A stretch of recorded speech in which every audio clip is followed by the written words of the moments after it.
Hi friends, it's me, Miss Kylie. I hope all of you guys are doing really well and having an awesome day. Today we're going to keep talking about neighborhoods because remember, we are learning about neighborhoods, communities, and the people that live inside of them, which is you and me.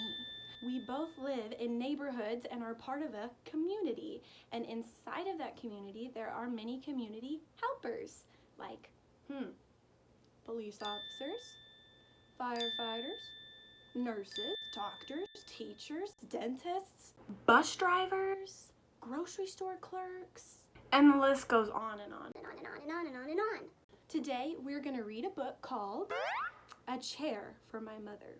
And in this book, they're going to save up money in a jar so that they can buy a brand new chair. But before we get to the book, we got a couple things to do today. The first thing is the question of the day, and that is, where did you go in your neighborhood this weekend? Where'd you go in your community?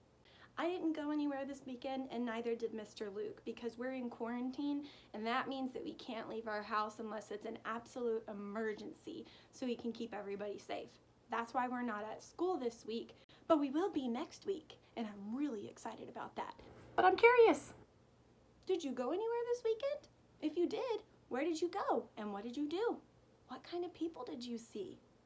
The second thing we're going to do is talk about some words that might be inside of our book that we're about to read. The first word we're going to talk about is the word waiter. A waiter is somebody that works in a restaurant that brings you your food, takes your order, takes your dirty plates off of the table. Those are waiters. The next word we're going to talk about is tips. Tips is something that you give to waiters when you are leaving the restaurant. So if you go out to eat and your waiter is just awesome, never lets you have an empty cup, always coming over and checking on you guys, get your orders correct, they get a tip. And a tip is usually money, so like some dollars or some coins or maybe both. And the waiters get to bring the money home with them. And in our story, the little girl's mom is a waitress, a waiter, and she brings home tips and they keep them in a jar. The last word we're going to talk about is bus station. It's actually two words. A bus station is somewhere that buses go to pick people up who need a ride. So sometimes they look like buildings where you can kind of wait, and sometimes it's just a spot on the sidewalk that you stand at next to a sign that has a picture of a bus on it usually, so that you know the bus is coming.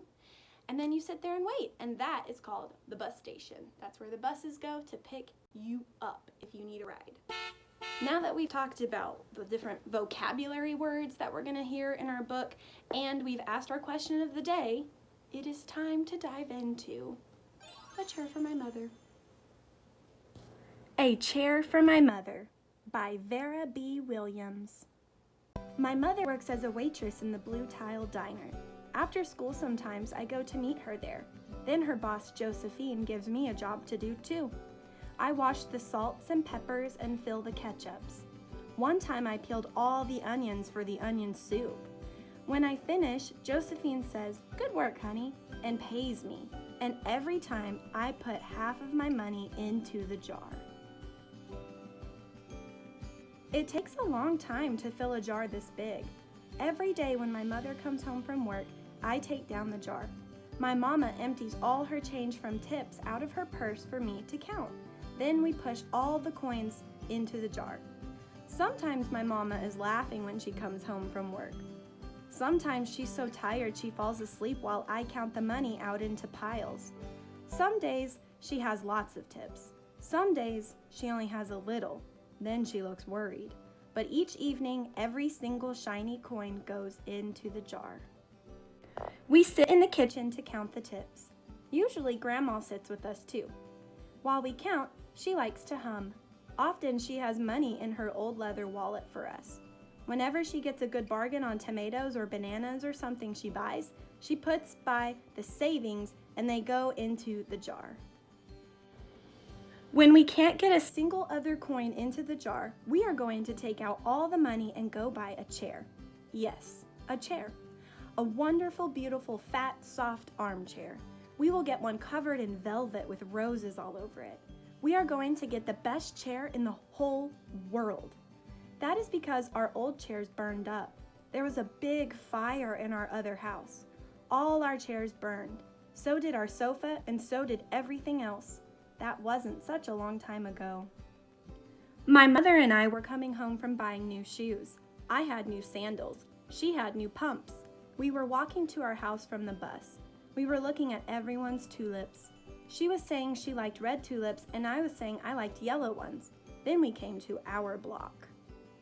Right outside our house stood two big fire engines. I could see lots of smoke. Tall orange flames came out of the roof. All the neighbors stood in a bunch across the street. Mama grabbed my hand and we ran. My Uncle Sandy saw us and ran to us. Mama yelled, "Where's Mother?" I yelled, "Where's my grandma?"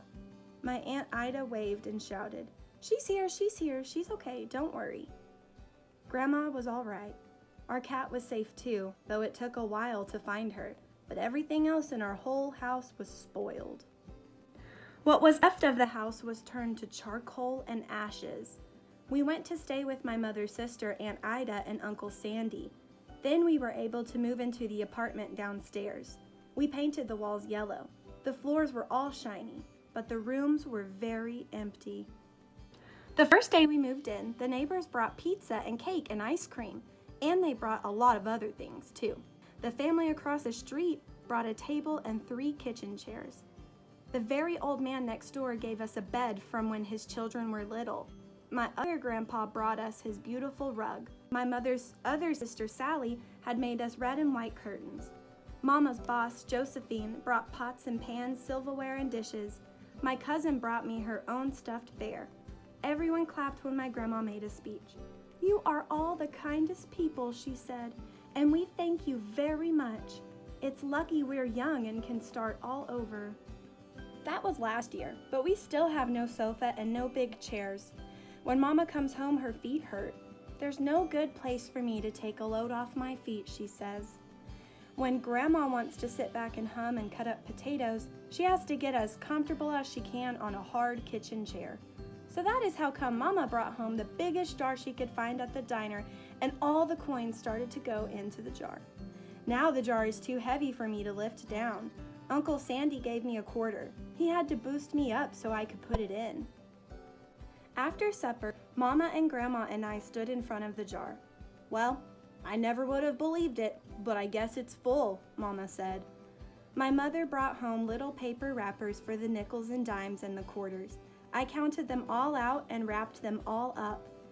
On my Mother's Day off, we took all the coins to the bank.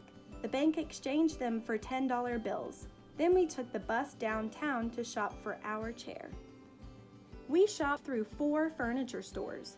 We tried out big chairs and smaller ones, high chairs and low chairs, soft chairs and harder ones. Grandma said she felt like Goldilocks and the 3 bears trying out all the chairs. Finally, we found the chair we were all dreaming of, and the money in the jar was enough to pay for it. We called Aunt Ida and Uncle Sandy. They came right down in their pickup truck to drive the chair home for us. They knew we couldn't wait for it to be delivered. I tried out our chair in the back of the truck. Mama wouldn't let me sit there while we drove, but they let me sit in it while they carried it up to the door. We set the chair right beside the window with the red and white curtains. Grandma and Mama and I all sat in it while Aunt Ida took our picture. Now Grandma sits in it and talks with people going by in the daytime. Mama sits down and watches the news on TV when she comes home from her job. After supper, I sit with her and she can reach right up and turn out the light if I fall asleep in her lap. The end. Yay!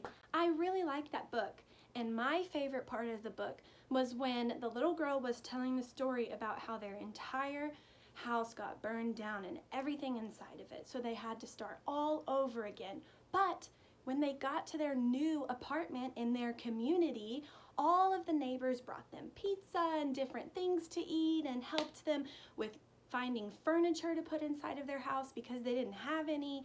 And that is what a community is all about. When we live in communities together, it's important that we take care of each other. See how they're all working together? There's the pizza shop, and he's bringing them pizza.